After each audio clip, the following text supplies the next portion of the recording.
মালদার ইংরেজ বাজারে ছাদ ভেঙে দুর্ঘটনা, গুরুতর জখম হয়েছেন দুজন। নেতাজি কমার্শিয়াল মার্কেটের ছাদের একাংশ ভেঙে দুর্ঘটনাটি ঘটে। নজিরবিহীনভাবে এবার বিধানসভা নির্বাচনের দিনক্ষণ ঘোষণার 15 দিন আগেই রাজ্যে এসে পৌঁছয় কেন্দ্রীয় বাহিনী। নির্বাচন কমিশন সূত্রে আরও খবর যা পাওয়া যাচ্ছে যে রাজ্যে আসছে আরও কেন্দ্রীয় বাহিনী। 31শে মার্চের মধ্যে রাজ্যে আসছে আরও 300 কোম্পানি কেন্দ্রীয় বাহিনী। এই বিষয় নিয়ে আরও বিস্তারিত আমাদের জানাবেন প্রতিনিধি রুমা পাল আমাদের সঙ্গে রয়েছেন। রুমা, তাহলে 2 দফা ভোটের আগে পর্যন্ত এ রাজ্যে দফায় দফায় মোট কত কোম্পানি কেন্দ্রীয় বাহিনী আসতে পারে বলে নির্বাচন কমিশন সূত্রে খবর? দেখো, জানিয়ে রাখি যে ভোটের অনেক আগেই কিন্তু এই কেন্দ্রীয় বাহিনী চলে আসছে। যেটা জানিয়ে রাখি 17ই এপ্রিলের মধ্যে কিন্তু 1920 কোম্পানি কেন্দ্রীয় বাহিনী চলে আসছে।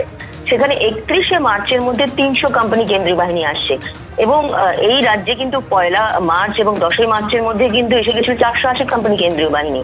এবং সব থেকে বড় বিষয় হচ্ছে, যেহেতু 1920 কোম্পানি থাকবে একদম এপ্রিল মাসের 17 এপ্রিল পর্যন্ত, সেখানে 31শে মার্চের মধ্যে এসে যাচ্ছে 300 কোম্পানি কেন্দ্রীয় বাহিনী। এবং তারপরে 31শে মার্চের সঙ্গে সঙ্গে যেমন 31শে মার্চে 300 কোম্পানি কেন্দ্রীয় বাহিনী আসছে, সেরকমই আসছে কিন্তু 10ই এপ্রিলের মধ্যে আরো 300 কোম্পানি।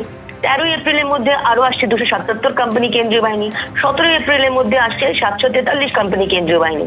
অর্থাৎ 1920 কোম্পানি কিন্তু একদম 17 এপ্রিলের মধ্যে। এবং কমিশন কি জানিয়েছে, এই রাজ্যে কিন্তু 2400 কোম্পানি কেন্দ্রীয় বাহিনী, অর্থাৎ প্রায় 2500-এর মতো কেন্দ্রীয় বাহিনী থাকছে।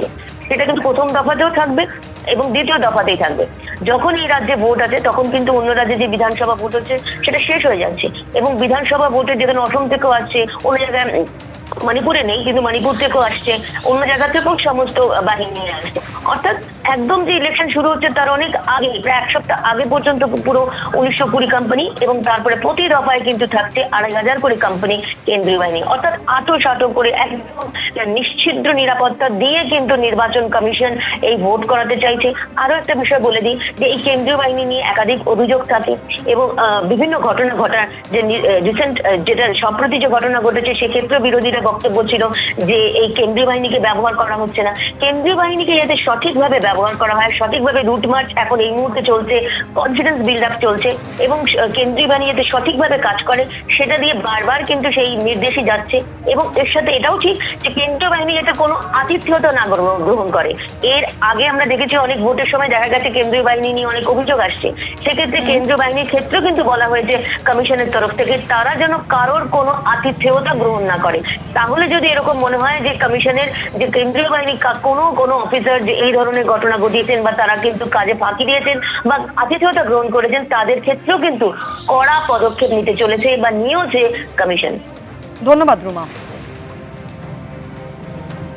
রেকর্ড পরিমাণ কেন্দ্রীয় বাহিনী যেমন পাঠানো হচ্ছে, তার উপরে নজরদারির জন্যও কিন্তু একাধিক নির্দেশিকা দিয়েছে জাতীয় নির্বাচন কমিশনার। মমতা বন্দ্যোপাধ্যায় এবার অভিযোগ করছেন যে প্রধানমন্ত্রীর অফিস থেকে শুরু করে কেন্দ্রীয় স্বরাষ্ট্রমন্ত্রীর অফিস থেকে ফোন করে হুমকি দেওয়া হচ্ছে। শুধু তাই নয়, 20 লক্ষ জওয়ান পাঠানো হচ্ছে যাতে তারা নাকি বুথের ভেতরে ঢুকে ছাপ্পা দিতে পারে। ভারত সরকার অমিত শাহর অফিস, নরেন্দ্র মোদীর অফিস ফোন করে যাকে পাচ্ছে থ্রেট করছে আর বলছে এখানে 20 লক্ষ জওয়ান পাঠাও, তারা নাকি ভোটের ভেতরে গিয়ে ছাপ্পা দেবে। পরিকল্পনা অনেক, ইভিএম মেশিন থেকে শুরু করে মানুষকে ভোট দিতে না দেওয়ার অধিকার, বাইরে থেকে গুন্ডা পাঠিয়ে এখন থেকে সমস্ত বাংলা দখল করেছে, সেটা যাতে বাংলার পুলিশ ধরতে না পারে সেই জন্যই কতগুলো পেটুয়া লোককে আগমন করেছে। কুচো থেকে পুনা, উড়ুই থেকে পুই, সব বসে থাকবে, তারা তো বাংলা সব খেয়ে নেবে। মমতা বন্দ্যোপাধ্যায় এবং তৃণমূল কংগ্রেস পশ্চিমবঙ্গের মানুষের কাছে গৃহীত, পরীক্ষিত এবং পরিত্যক্ত। বাঙালি আর মমতা বন্দ্যোপাধ্যায়কে বিশ্বাস করেন না এবং এইসব কথাবার্তা বলে যেসব বাজার গরমের চেষ্টা উনি করছেন, এগুলো আর হবে না।